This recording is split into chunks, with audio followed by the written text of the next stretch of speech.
Hello, I'm Gary Shotton, and I'm here as a part of Inspiring Better Business, IBB Talks. We're always faced with particular problems in life, and this is the problem I would address today. When there's a decision to make, a major decision, there probably is some risk. And we're going to talk about risk management. How do I manage that risk and hopefully come through life learning how to manage risk in a good way? Well, first of all, we do have a lot of choices, but again, there's only a few really big choices that we face. I'm going to carry some of those and explain them later, but in summary, I had to decide as a Christian whether to give up my good job and move 1,200 miles away to go to Bible school. There's some risk. That's a problem. I had to decide after 17 years of owning a business whether I should sell that business, my first business. That's a problem. There's some risk. 6 years later, I had decided to buy a business. Wow, I'll explain more about that. So each one of these times, there's some risk of failure. I think it's well said by one individual that there's a difference between risk and risky. You could imagine that you're driving down the road with your hands on the wheel, and I'll just give my example of driving in Dallas traffic at 7:30 in the morning, bumper to bumper, 3 lanes, 4 lanes on my side. That would be a 6-lane, 8-lane highway, and this was quite a few years ago. And I have my radio turned off, nobody's talking to me, my hands gripped to the steering wheel. I'm managing this as a agreeable risk. Now, other people were more comfortable, but I was, in essence, a risk. But I looked to my left, and here's an individual riding a motorcycle. Now, we're going about 65, 70 miles an hour. And I guess he didn't think it was risky enough, so he pops at 65 to 70 miles an hour. He just accelerates and takes his motorcycle to only one wheel and goes for about a quarter of a mile and drops it down. Goes a little while again. I guess he was bored. He kicked it again, went to one wheel. And I said, you know, that guy is risky. I'm just holding my own in this lanes of traffic. He's at risk. I'm at risk. He's at risky. So we're going to talk about some things you might do when you're facing these big decisions. And these are just suggestions. Number one, get the facts. You know, a lot of times we're pushed into something without knowing all the facts, and dig deep, research to get the facts, and when you're getting the facts, make sure they're from reliable sources, not just other people's opinion. What do I mean? Well, I had somebody that was considering selling a house that they had, and it needed a lot of repair, and they got several people to say, oh, it's worth this amount of money. But I said, you know, were they willing to buy it for that? Oh, no, they wouldn't buy it for that. Well, then that's not really a fair price, because the fact is they're just giving your opinion. They're not in the market. They don't know anything about that. They're making you feel good.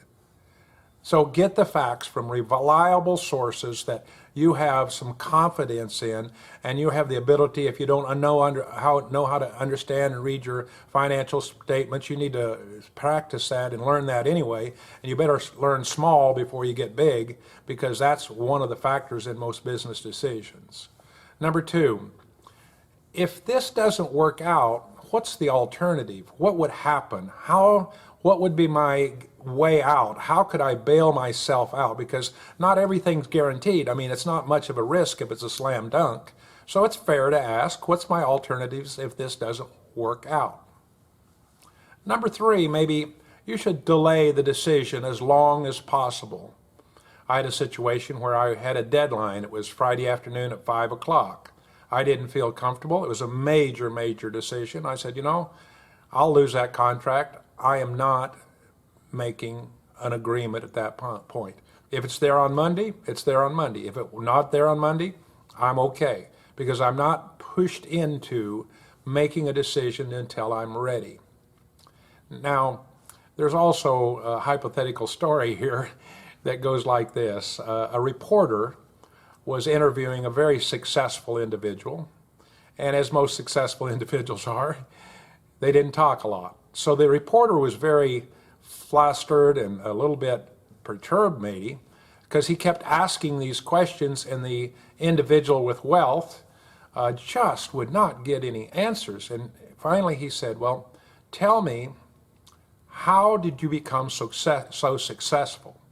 And the successful rich man said, good choices. Oh, this reporter was so frustrated. What do you mean? 2 words, good choices? And then he said, the reporter asked, well, how do you make good choices? And the successful man said, bad choices. Well, that's pretty well, that sums it up. Less is more.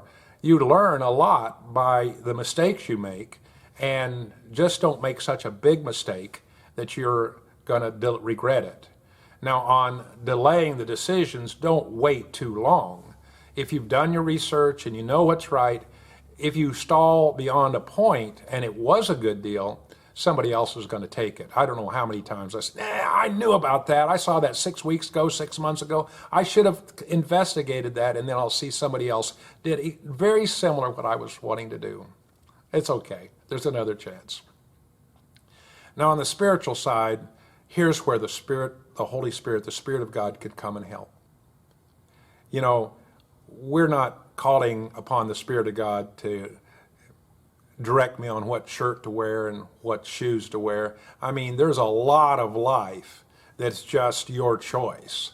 And where we want the Spirit of God to come into the picture is when we have these risky or potentially risk tolerance kind of risk management questions.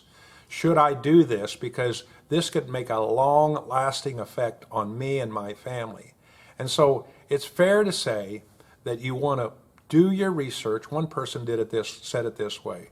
If you combine the natural plus the supernatural, you have the potential for a great power, like an explosion.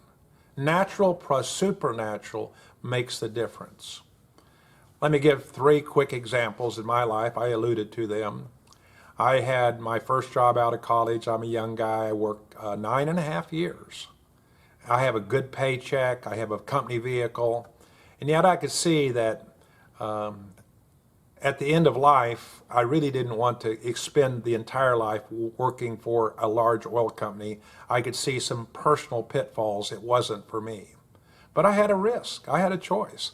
To give up this job, actually I asked for and received what would be called a leave of absence to move 1,200 miles away for a year to attend Bible school. And for me, that was a calculated risk. For someone else, they'd say that's totally stupid. That's risky. Because I had 3 small children. I had no guarantee of income. I had tuition to pay at the school. I was not calling upon my parents to support me. I had rent to pay, my house payment to pay. I had a lot of things facing me, but for me, it was the right risk. Number 2, after Bible school at the end, the 2nd year, I had already started moving people, that's furniture, using small trucks, and I decided this would be a good avenue to travel, even though it was hard work, to enter into my first business, a moving and storage with trucks, furniture, employees, that kind of thing. Well, after 17 years, we're kind of settled in. It wasn't a bundle of joy every day. I'll tell you, it was tough. By the way, the tougher it is, the more you'll learn. But I had a risk then of deciding to sell that and to decide what I would do next with no notable income except rental income from a property. My last one, and I know there's more coming, at age 55, I had felt the Lord leading for me to buy a rather large company with 41 employees. This, by most people, would consider risky, but I settled in on it over a long period of time, studied, got my facts, got the information, gained peace with the Spirit of God leading me, and with virtually no money down, almost literally 100% of the money borrowed money, I bought a $2.75 million project with 41 employees, and I'd never been in a machine shop. That's the business I purchased, but the one I'd been in one time, because I knew the business side, not the technical side. Most people say that was very risky. For me, that was risk, managed risk. And I believe that you'll end and go down the path of life happy. My one friend said one of the repeatable things he noticed as he interviewed older people, many felt and regret when they were younger in life they had not taken more risk. I hope these are helpful. Blessings to you. Thanks for being a part of Inspiring Better Business.